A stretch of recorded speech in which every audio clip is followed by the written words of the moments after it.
Assalamualaikum warahmatullahi wabarakatuh.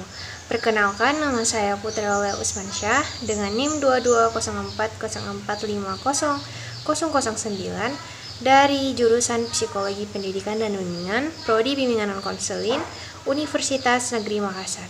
Jadi di sini saya akan membahas materi tentang profesi kependidikan. Selamat menyaksikan. Baik, kita masuk ke materi pertama, yaitu pengertian, syarat, dan landasan profesi kependidikan. Pengertian profesi. Profesi adalah pekerjaan yang membutuhkan pelatihan dan penguasaan terhadap suatu pengetahuan khusus. Menurut Prof. Piet Sahartian, profesi adalah suatu pernyataan atau janji yang menyatakan bahwa seseorang itu mengabdikan dirinya pada suatu pelayanan karena orang tersebut merasa terpanggil untuk menjabat pekerjaan itu. Ciri-ciri profesi. Yang pertama, suatu profesi merupakan suatu jabatan atau pekerjaan yang mempunyai fungsi dan kebermaknaan sosial yang sangat menentukan. Yang kedua, untuk mewujudkan fungsi pada butir di atas, para anggota yang dimaksud di sini yaitu petugas dalam pekerjaan itu harus menampilkan pelayanan khusus didasarkan atas teknik-teknik intelektual dan keterampilan-keterampilan tertentu yang unik.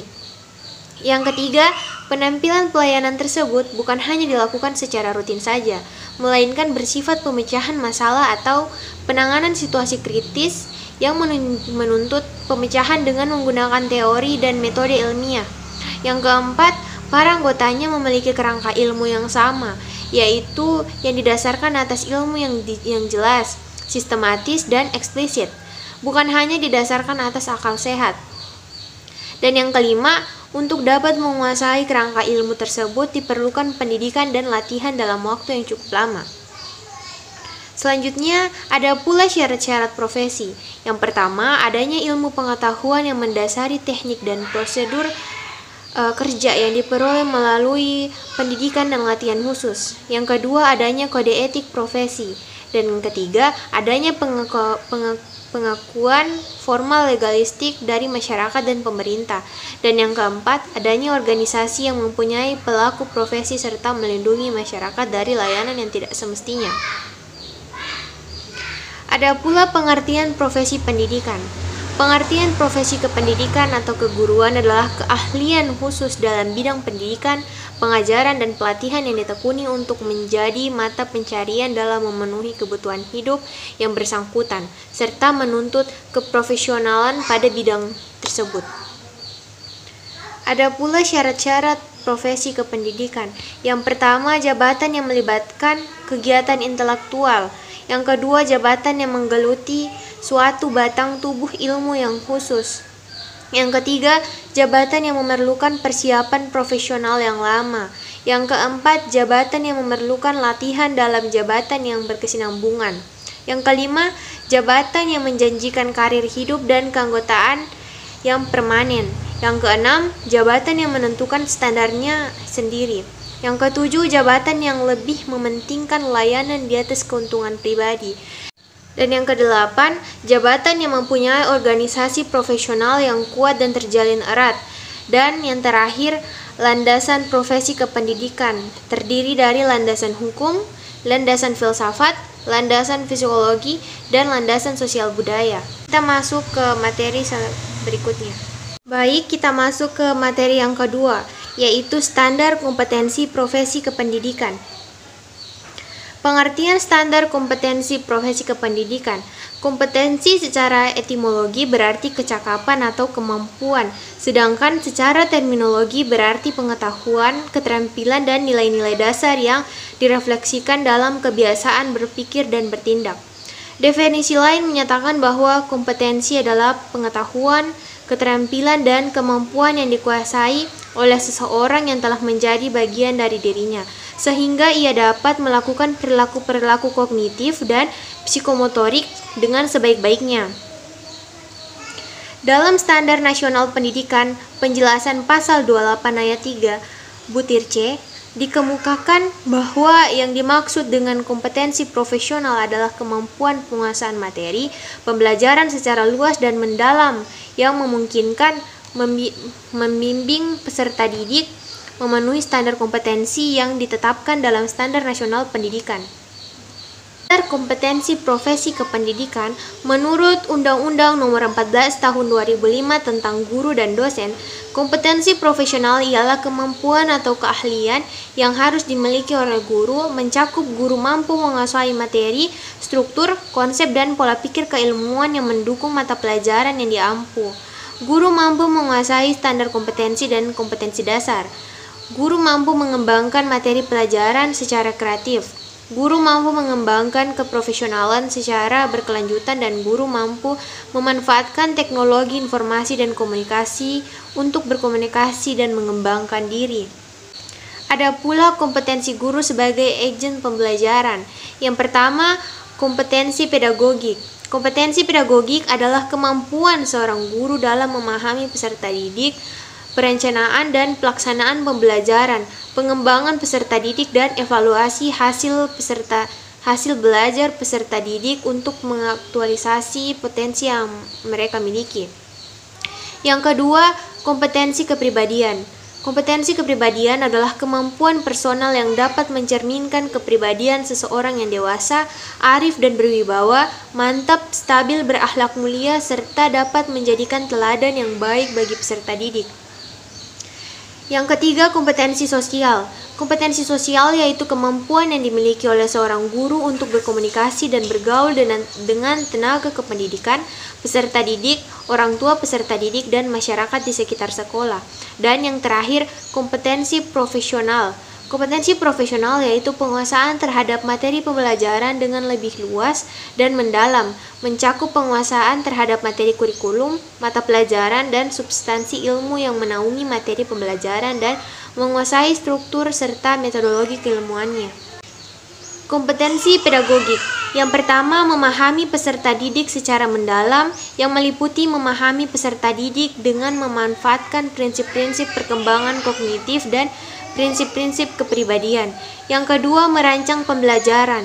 Yang ketiga, melaksanakan pembelajaran yang meliputi menata latar pembelajaran. Yang keempat, merancang dan melaksanakan evaluasi pembelajaran.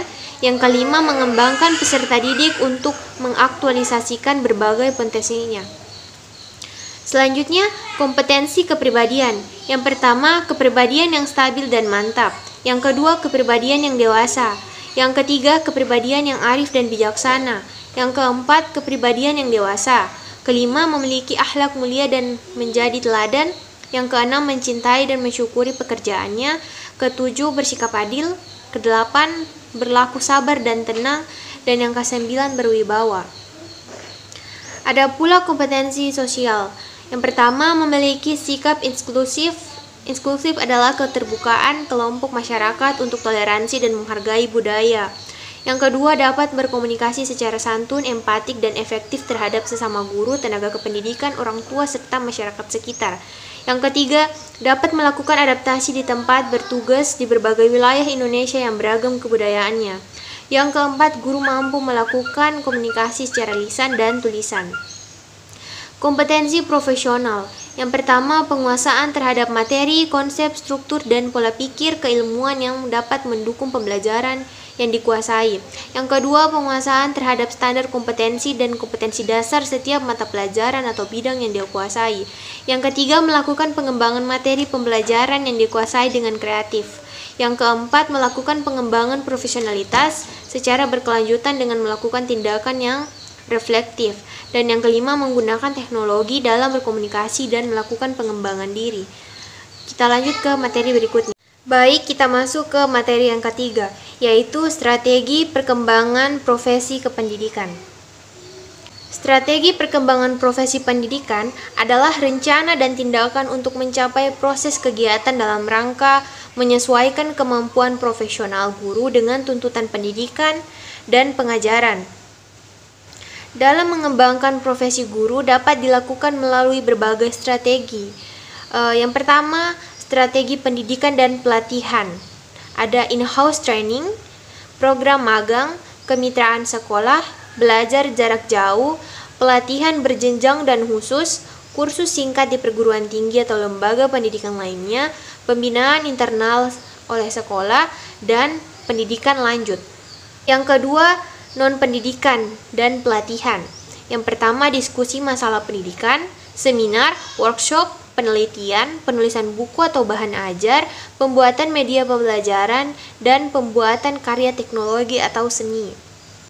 Tujuan pengembangan profesi kependidikan. Yang pertama, ada kebutuhan sosial.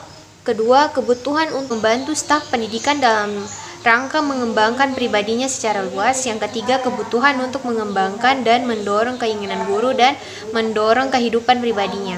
Baik, kita masuk ke materi selanjutnya. Baik, selanjutnya kita masuk ke materi keempat, yaitu rasional tantangan profesionalitas. Yang pertama kita jelaskan yaitu kompetensi guru profesional. Ada 4. Yang pertama, kompetensi pedagogik. Kompetensi pedagogik adalah kemampuan atau keterampilan seorang guru dalam mengelola suatu proses pembelajaran atau interaksi belajar mengajar dengan peserta didik. Yang kedua, kompetensi kepribadian. Kompetensi kepribadian adalah kompetensi yang berhubungan dengan karakter personal guru. Yang ketiga, kompetensi profesional. Kompetensi profesional guru sangat menentukan apakah seorang guru dapat melakukan tugas dan fungsinya sebagai pengajar dengan baik. Dan yang keempat, kompetensi sosial. Kompetensi guru yang terakhir adalah kompetensi sosial. Kompetensi sosial yang berkaitan erat dengan bagaimana seorang guru berkomunikasi, bersikap, dan berinteraksi secara umum, baik itu dengan peserta didik, sesama guru, tenaga kependidikan, orang tua siswa, hingga masyarakat secara luas. Pendidikan profesionalitas guru.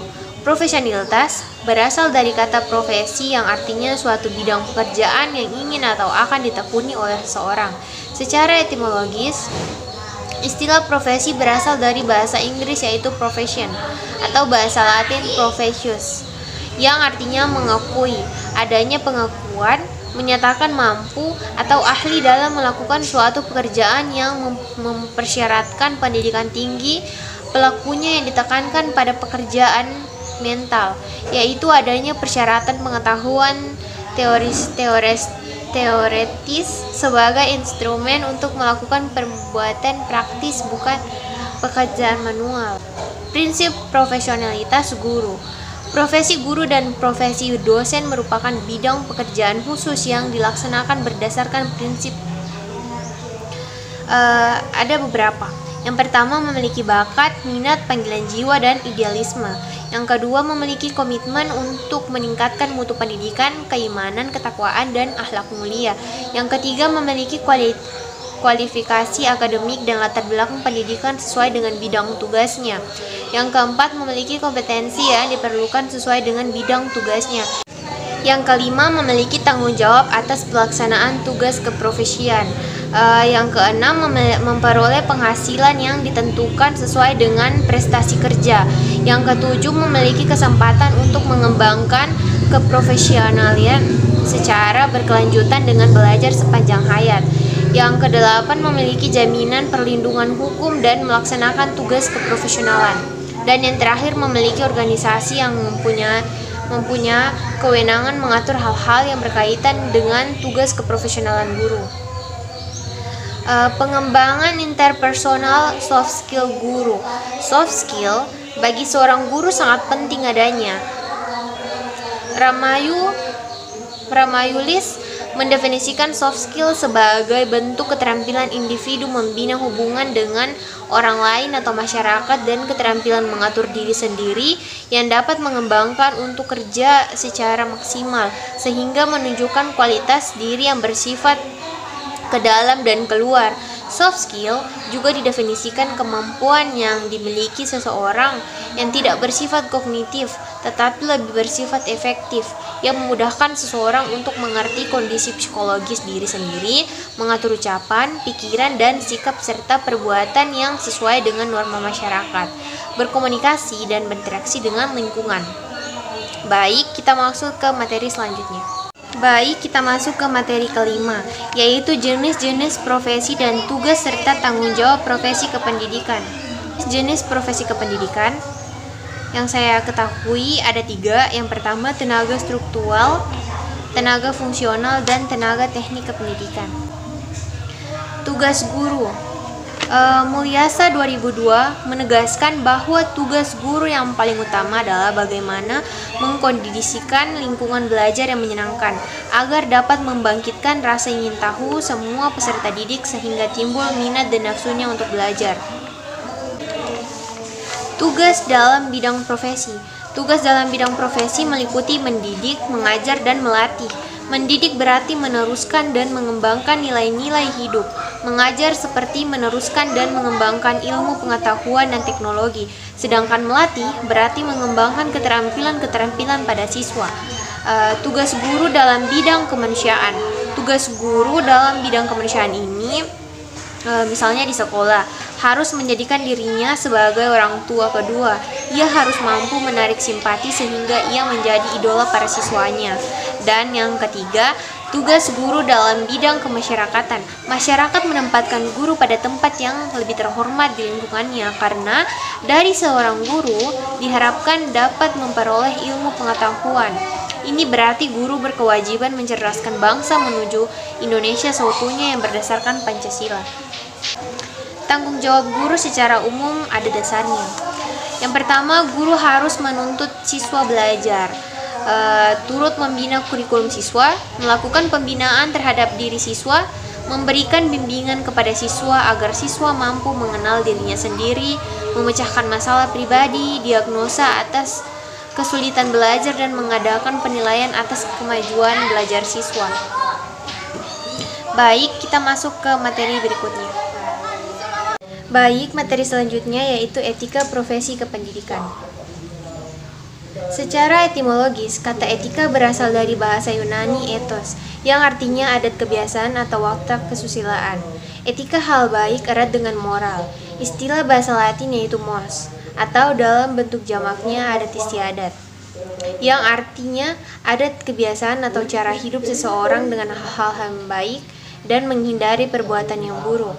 Dalam Kamus Besar Bahasa Indonesia terbitan Departemen Pendidikan dan Budaya 1988 merumuskan pengertian etika dalam 3 arti, yaitu yang pertama, ilmu tentang apa yang baik dan yang buruk, tentang hak dan kewajiban moral, baik itu dalam kehidupan sehari-hari, dalam keluarga, maupun dalam lingkup bermasyarakat, bahkan dalam berprofesi sekalipun. Yang kedua, kumpulan asas atau nilai yang berkenan dengan akhlak atau pribadi seseorang. Yang ketiga, nilai yang mengenal benar dan salah yang dianut masyarakat. Sasaran sikap profesional pendidikan. Yang pertama, sikap terhadap peraturan perundang-undangan. Yang kedua, sikap terhadap organisasi profesi. Yang ketiga, sikap terhadap teman sejawat. Yang keempat, sikap terhadap anak didik. Yang kelima, sikap terhadap tempat kerja. Yang keenam, sikap terhadap pemimpin. Dan yang ketujuh, sikap terhadap pekerjaan. Peran guru dalam profesi pendidikan. Yang pertama, fasilitator guru pintar harus dapat memfasilitasi pembelajaran para siswa untuk bisa mendapatkan pengalaman yang otentik. Yang kedua, motivator. Guru pintar harus dapat mengambil peran sebagai pemberi semangat pada siswa. Yang ketiga, inspirator. Guru pintar juga harus dapat menjadi inspirasi bagi siswa. Keempat, mentor. Guru pintar sepatutnya dapat menjadi rekan belajar para siswa. Kelima, pemantik imajinasi dan kreativitas siswa. Guru pintar dituntut untuk dapat mendesain pembelajaran yang menyenangkan dan sekaligus kreatif. Yang keenam, pengembangan nilai dan karakter kerja tim guru. Guru pintar harus melatih siswa untuk mampu berkolaborasi dengan orang lain. Yang ketujuh, empati sosial. Guru pintar sebagai entitas sosial harus bisa menunjukkan rasa empati pada tiap-tiap siswa. Pengembangan etika profesi. Yang pertama, pengembangan sikap selama pendidikan prajabatan. Dalam pendidikan prajabatan, calon guru dididik dalam berbagai pengetahuan, sikap dan keterampilan yang diperlukan dalam pekerjaannya nanti. Yang kedua, pengembangan sikap selama dalam jabatan. Pengembangan sikap profesional tidak berhenti apabila calon guru selesai mendapatkan pendidikan prajabatan. Baik, kita lanjut ke materi berikutnya. Baik, materi selanjutnya yaitu pemanfaatan teknologi pendidikan sesuai dengan bidangnya. Definisi teknologi pembelajaran. Secara etimologi, kata teknologi berasal dari kata teknik, yang artinya berarti serangkaian prinsip atau metode rasional yang berkaitan dengan pembuatan suatu objek, atau kecakapan tertentu, atau pengetahuan tentang prinsip-prinsip atau metode. Pendidikan teknologi adalah metode ilmiah untuk mencapai tujuan praktis ilmu pengetahuan terapan. Teknologi juga bisa berarti keseluruhan sarana untuk menyediakan barang-barang yang diperlukan bagi kelangsungan dan kenyamanan hidup manusia. Sedangkan teknologi sangat mempunyai peran penting bagi pendidikan. Penerapan teknologi. Penerapan teknologi pembelajaran baru tersebut akan membawa perubahan besar yang berpengaruh terhadap administrasi dan fasilitasi sekolah, metode pembelajaran, serta peranan guru dan siswa agar teknologi pembelajaran yang baru tersebut dapat dimanfaatkan secara optimal.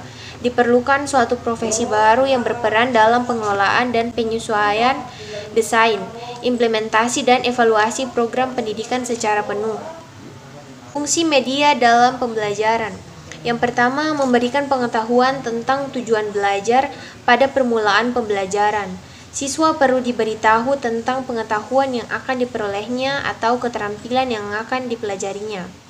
Kepada siswa harus dipertunjukkan apa yang akan diharapkan darinya, apa yang harus dapat dilakukan untuk menunjukkan bahwa ia telah menguasai bahan pelajaran. Yang kedua, memotivasi siswa. Salah satu peran yang umum dari media komunikasi adalah memotivasi siswa. Tanpa memotivasi, sangat mungkin pembelajaran tidak menghasilkan belajar. Yang ketiga, menyajikan informasi. Dalam sistem pembelajaran yang besar yang terdiri dari beberapa kelompok dengan kurikulum yang sama, media seperti film, televisi dapat digunakan untuk menyajikan informasi. Yang keempat, merangsang diskusi. Kegunaan media untuk merangsang diskusi seringkali disebut dengan sebagai papan loncat. Diambil dari bentuk penyajian yang relatif singkat kepada sekelompok siswa dan dilanjutkan dengan diskusi. Yang kelima, mengarahkan kegiatan siswa. Pengarahan kegiatan merupakan penerapan dari metode pembelajaran yang disebut metode kinerja atau metode penerapan. Yang keenam, melaksanakan latihan dan ulangan. Dalam belajar keterampilan, apakah itu bersifat kognitif atau psikomotorik, pengulangan respon-respon dianggap sangat penting untuk kemajuan kecepatan dan tingkat kemahiran. Manfaat media dalam pembelajaran. Yang pertama, penyampaian materi dapat diseragamkan. Yang kedua, proses pembelajaran menjadi lebih menarik. Yang ketiga, proses belajar siswa menjadi lebih interaktif. Yang keempat, jumlah waktu belajar mengajar dapat dikurangi. Seringkali para guru menghabiskan waktu yang cukup banyak untuk menjelaskan suatu materi. Yang kelima, kualitas belajar siswa dapat ditinggalkan. Penggunaan media tidak hanya membuat proses belajar mengajar lebih efisien, tetapi juga membantu siswa menyerap materi pelajaran secara lebih mendalam dan utuh. Keenam, proses belajar dapat terjadi di mana saja dan kapan saja. Media pembelajaran dapat dirancang sedemikian rupa sehingga siswa dapat belajar di mana saja dan kapan saja, tanpa terganggu. Misalnya, Jepang, orang menggunakan televisi atau siaran televisi terbatas. Yang ketujuh, hubungan media dengan pembelajaran. Pemanfaatan media komunikasi telah berkembang cukup lama di negara-negara maju. Yang dimaksud dengan pemanfaatan media ini ialah media elektronika dan fotografi. Jadi radio, film, televisi, bahkan komputer untuk pembelajaran terprogram. Teknologi pembelajaran dan media. Alat-alat teknologi pendidikan dapat mengubah peranan guru. Di samping guru timbul sumber-sumber pelajaran lainnya, namun peranan guru tidak akan dapat ditiadakan dan akan selalu diperlukan. Mengawinkan teknologi dengan pendidikan dapat mengejutkan profesi guru, sebab teknologi dapat diasosiasikan dengan mesin yang dapat menimbulkan bahaya.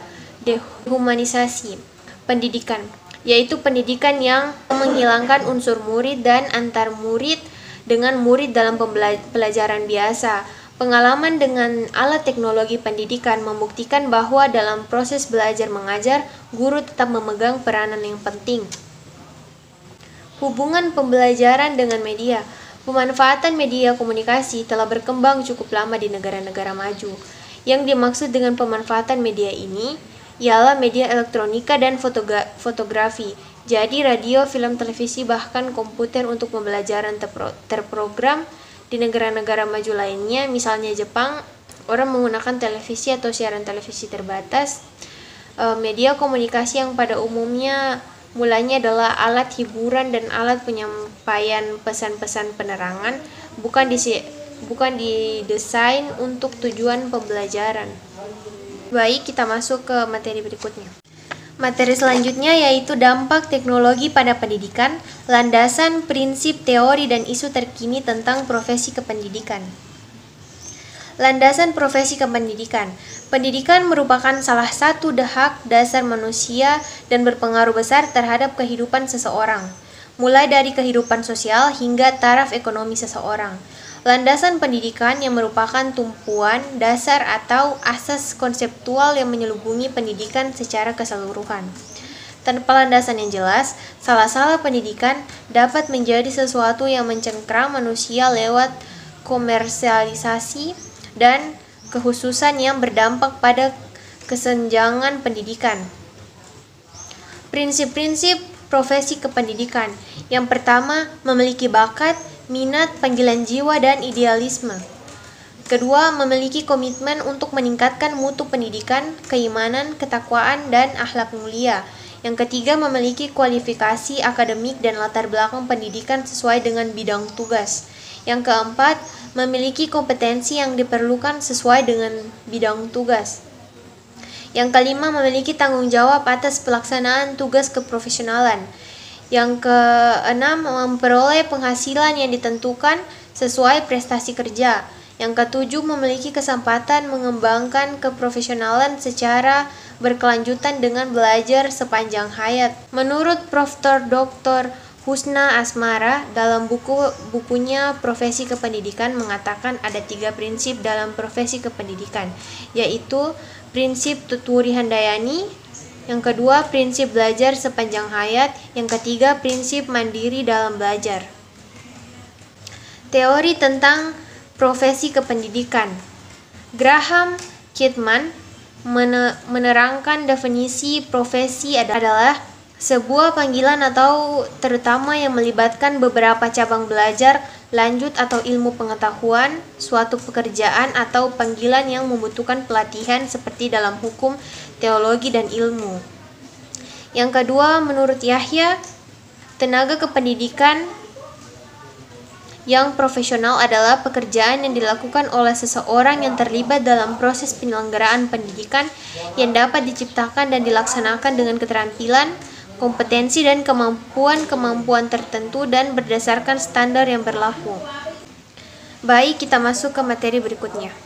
Baik, materi selanjutnya yaitu manajemen sekolah. Pengertian manajemen sekolah.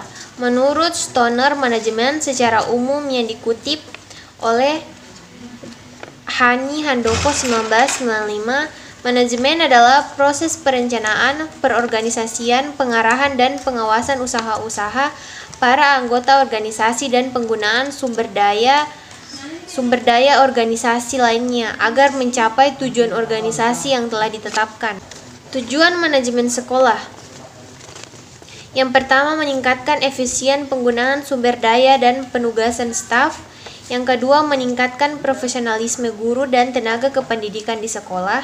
Yang ketiga, munculnya gagasan-gagasan baru dalam implementasi kurikulum, pengetahuan teknologi pembelajaran, dan pemanfaatan sumber-sumber belajar. Yang keempat, meningkatkan mutu partisipasi masyarakat dan stakeholder.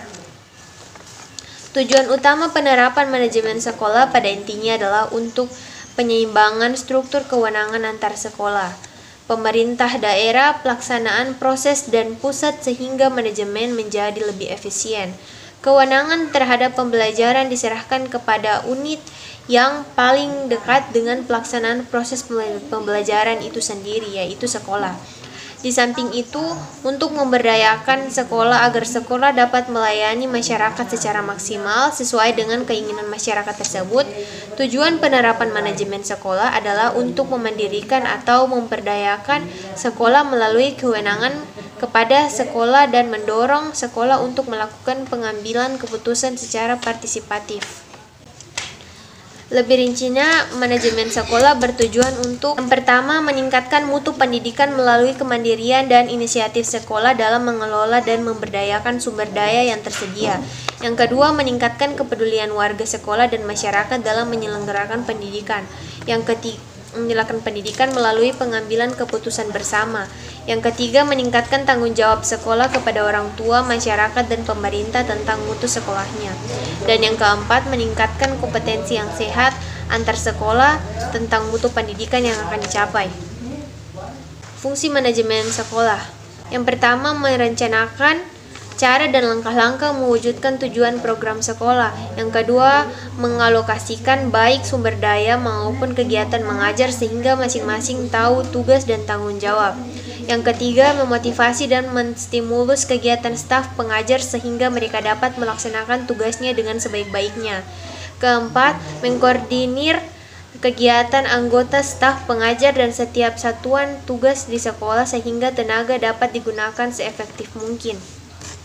Yang kelima, menilai efektivitas program dan pelaksanaan tugas belajar, pengajar, dan tujuan-tujuan sekolah yang ditentukan sudah tercapai apa belum, dan menilai pertumbuhan kemampuan mengajar tiap guru.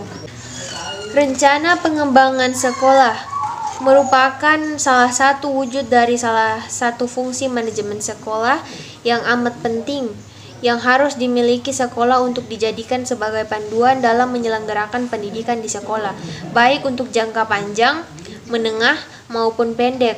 Rencana pengembangan sekolah memiliki fungsi amat penting guna memberi arahan dan bimbingan bagi para pelaku sekolah dalam rangka pencapaian tujuan sekolah yang lebih baik dan dengan resiko yang kecil untuk mengurangi ketidakpastian masa depan.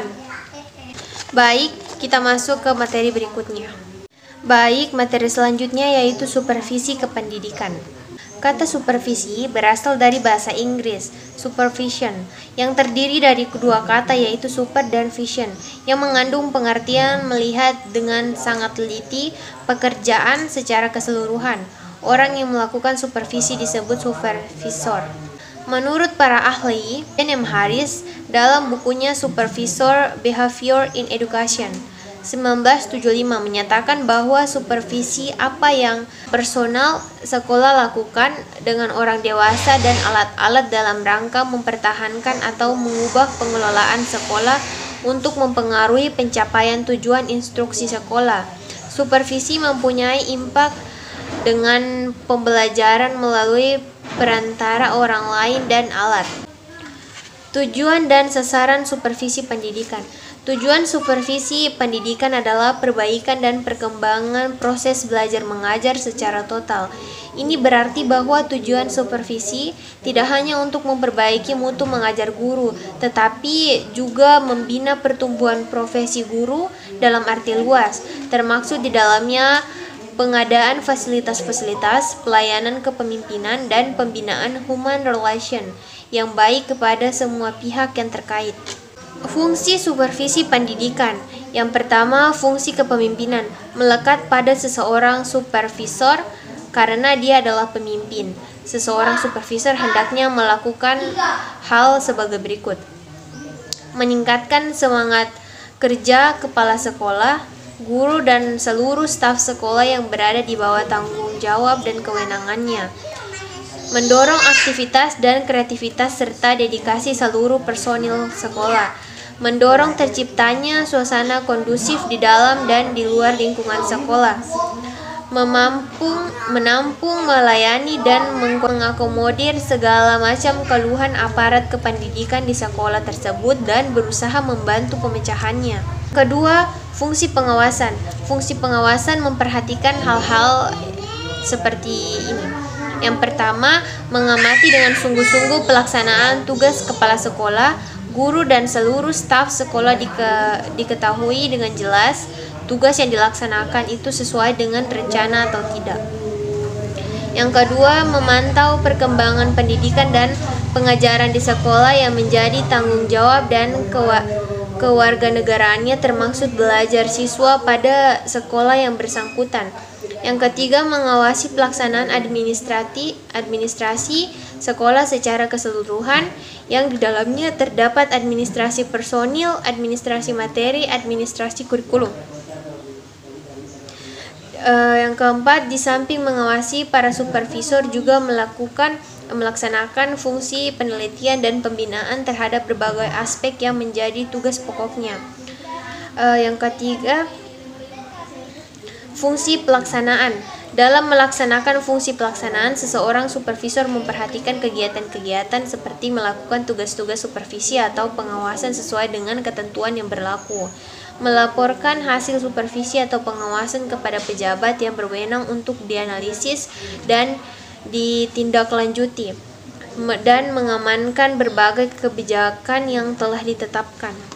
Lingkup supervisi pendidikan. Dalam dunia pendidikan dan pengajaran terdapat 3 unsur pokok yang saling berkaitan antara yang satu dengan yang lainnya. Unsur-unsur yang dimaksud yaitu unsur personal, unsur material, dan unsur operasional.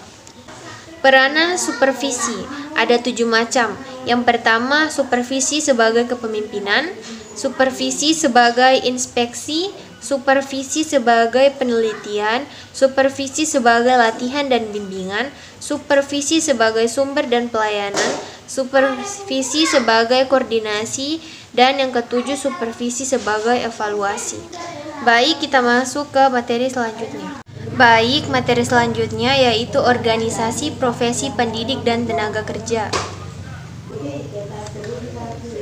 Organisasi adalah suatu perserikatan manusia dari 2 orang ataupun lebih yang di dalamnya terdapat struktur serta ketentuan dan sistem kegiatan kerja dalam menggapai tujuan bersama. Berikutnya, mengenai profesi dapat dimaksud sebagai sesuatu pekerjaan yang dicoba sebagai aktivitas pokok dalam menciptakan nafkah hidup serta yang mengandalkan sesuatu kemampuan. Tujuan dan manfaat organisasi profesi kependidikan. Yang pertama, untuk meningkatkan dan mengembangkan pekerjaan anggotanya. Yang kedua, untuk meningkatkan dan mengembangkan kemampuan anggotanya. Yang ketiga, untuk meningkatkan dan mengembangkan kewenangan profesional anggota. Yang keempat, untuk meningkatkan dan mengembangkan serta melindungi martabatnya. Dan yang kelima, meningkatkan, mengembangkan, dan kesejahteraan anggotanya. Hubungan pendidik dan tenaga kerja. Hubungan antar pendidik dan tenaga kependidikan dapat digambarkan dalam bentuk spektrum tenaga kependidikan. Tampak sekalipun pendidik yang akan berhadapan langsung dengan para peserta didik, namun ia tetap memerlukan dukungan dari para tenaga kependidikan lainnya, sehingga ia dapat melaksanakan tugasnya dengan baik. Karena pendidik akan mengalami kesulitan dalam melaksanakan tugasnya apabila berada dalam konteks yang hampa, tidak ada aturan yang jelas, tidak didukung sarana prasarana yang memadai, tidak dilengkapi dengan pelayanan dan sarana perpustakaan serta sumber belajar lain yang mendukung. Peranan dan fungsi tenaga kerja kependidikan. Peranan tenaga kerja kependidikan di sekolah atau madrasah ada yang berperan sebagai kepala sekolah madrasah, guru, siswa, dan tenaga pendidikan termaksud tenaga administrasi sekolah atau madrasah. Semua peranan sama pentingnya dan saling mendukung untuk mencapai tujuan sekolah atau madrasah. Peranan memiliki sejumlah harapan, terutama kewajiban, tanggung jawab, dan hak. Peranan kadang-kadang berkonflik dengan kepribadian. Peranan tenaga administrasi sekolah atau madrasah adalah sebagai administrator, personal, dan sosial. Peranan kepala tenaga administrasi sekolah atau madrasah adalah sebagai administrator, personal, sosial, dan manajer. Peranan sebagai administrator memiliki sub-peranan sebagai kolektor, reporter, programmer, duplikator, kalkulator sender, arsip, komunikator, teknisian, ekspeditor, waiter, dan karakter. Peranan sebagai manajer memiliki subperanan sebagai planner, organisator, motivator, koordinator, delegator, problem solver, decision maker, dan evaluator. Fungsi tenaga kependidikan berdasarkan Undang-Undang Nomor 14 Tahun 2007, yaitu sebagai agen pembelajaran untuk meningkatkan mutu pendidikan nasional, pengembangan ilmu pengetahuan, teknologi, dan seni, serta pengabdi kepada masyarakat. Dalam menjalankan peran serta fungsinya secara profesional, tenaga kependidikan harus memiliki kompetensi yang diisyaratkan baik oleh peraturan pemerintah maupun kebutuhan masyarakat. Yang pertama, pendidikan harus memiliki kualifikasi minimum dan sertifikasi sesuai dengan jenjang kewenangan mengajar, sehat jasmani, rohani, serta memiliki kemampuan yang untuk mewujudkan tujuan pendidikan nasional. Yang kedua, untuk pendidikan formal pada jenjang kependidikan usia dini, pendidikan dasar, pendidikan menengah, dan pendidikan yang dihasilkan oleh perguruan tinggi yang terakreditasi. Baik, kita masuk ke materi berikutnya. Materi berikutnya yaitu bimbingan dan konseling.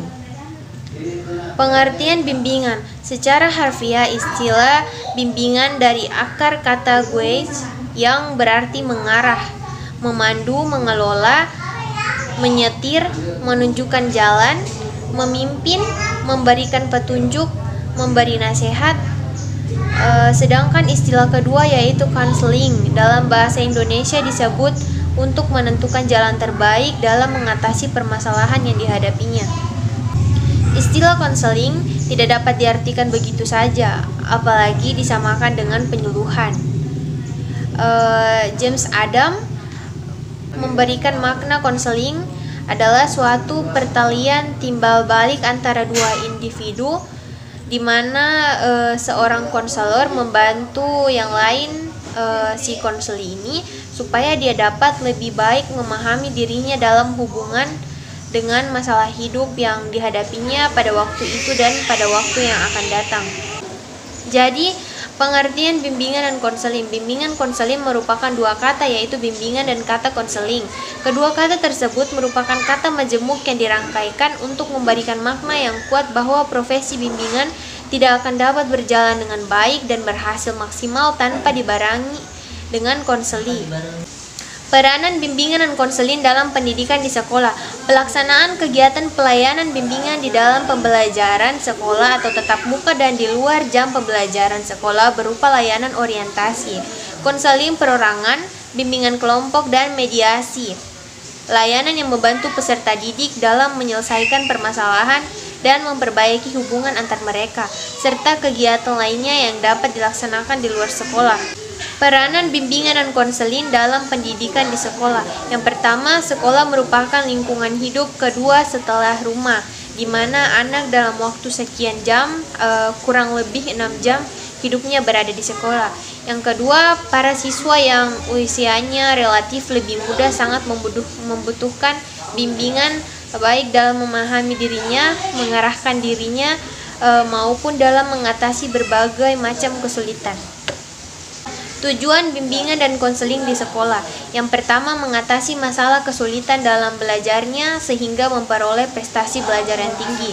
Yang kedua, mengatasi terjadinya kebiasaan-kebiasaan yang tidak baik yang dilakukannya pada saat proses belajar mengajar berlangsung dan dalam hubungan sosial. Yang ketiga, mengatasi kesulitan-kesulitan yang berhubungan dengan kesehatan jasmani. Keempat, mengatasi kesulitan-kesulitan yang berhubungan dengan kelanjutan studi. Yang kelima, mengatasi kesulitan-kesulitan yang berhubungan dengan perencanaan dan pemilihan jenis pekerjaan setelah mereka tamat. Yang keenam, mengatasi kesulitan-kesulitan yang berhubungan dengan masalah-masalah emosional di sekolah yang bersumber dari sikap murid yang bersangkutan terhadap dirinya sendiri. Baik, kita masuk ke materi berikutnya yaitu layanan khusus. Pengertian administrasi. Administrasi sering juga disebut sebagai manajemen. Manajemen merupakan alat untuk mencapai tujuan yang diinginkan. yaitu suatu kegiatan atau usaha untuk membantu, melayani, mengarahkan, atau mengatur semua kegiatan di dalam mencapai suatu tujuan. Pengertian administrasi layanan khusus. Administrasi layanan khusus adalah administrasi dalam dunia pendidikan yang memberikan layanan secara khusus atau suatu usaha yang tidak secara langsung berkenan dengan proses belajar mengajar di kelas, tetapi agar khusus diberikan oleh sekolah kepada para siswanya agar mereka lebih optimal dalam melaksanakan proses belajar. Jenis-jenis layanan khusus dan pengelolaannya. Yang pertama, pustaka, laboratorium, UKS, usaha kesehatan sekolah, kafetaria sekolah, sarana ibadah, asrama, koperasi, dan transportasi. Baik, kita lanjut ke materi berikutnya. Baik, materi yang terakhir yaitu pendidikan nonformal. Pendidikan nonformal merupakan salah satu bagian dari 3 subsistem pendidikan nasional. Hal ini dinyatakan dalam Undang-Undang Nomor 20 2003 tentang Sistem Pendidikan Dasar. Dinyatakan dalam Pasal 1 Ayat 10 bahwa satuan pendidikan adalah kelompok layanan pendidikan yang menyelenggarakan pendidikan pada jalur formal, nonformal, dan informal pada setiap jenjang dan jenis pendidikan. Ruang lingkup pendidikan nonformal menyangkut berbagai aspek kehidupan dari berbagai usia, tempat, dan kebutuhan. Ruang lingkup pelayanan pendidikan nonformal menjangkau keseluruhan kegiatan pelayanan pendidikan nonformal. Pendidikan nonformal tidak hanya dilakukan oleh pemerintah atau departemen, tapi juga dilaksanakan oleh seluruh masyarakat yang mampu membimbing dan melaksanakannya. Penyelenggaraan pendidikan nonformal dimaksud untuk memberikan pelayanan pendidikan kepada masyarakat yang tidak mungkin dapat terlayani pendidikannya pada jalur pendidikan sekolah dan pelayanan akses pendidikan sepanjang hayat. Pendidikan nonformal bertujuan untuk melayani warga belajar supaya dapat tumbuh dan berkembang sedini mungkin dan sepanjang hayat guna meningkatkan martabat dan mutu kehidupannya. Pendidikan nonformal dapat dikelompokkan menjadi 3 bidang. Pendidikan yang integral, yaitu pendidikan keaksaraan, pendidikan dasar, dan pendidikan berkelanjutan. Konsep pendidikan nonformal. Konsep dasar pendidikan nonformal terbagi menjadi 3 dasar. Yang pertama, pendidikan nonformal sebagai suplemen, pendidikan nonformal sebagai komplement, dan pendidikan nonformal sebagai substitusi. Baik, mungkin sekian penyampaian materi dari saya tentang beberapa materi profesi kependidikan. Kurang lebihnya saya mohon maaf. Saya pamit undur diri. Assalamualaikum warahmatullahi wabarakatuh.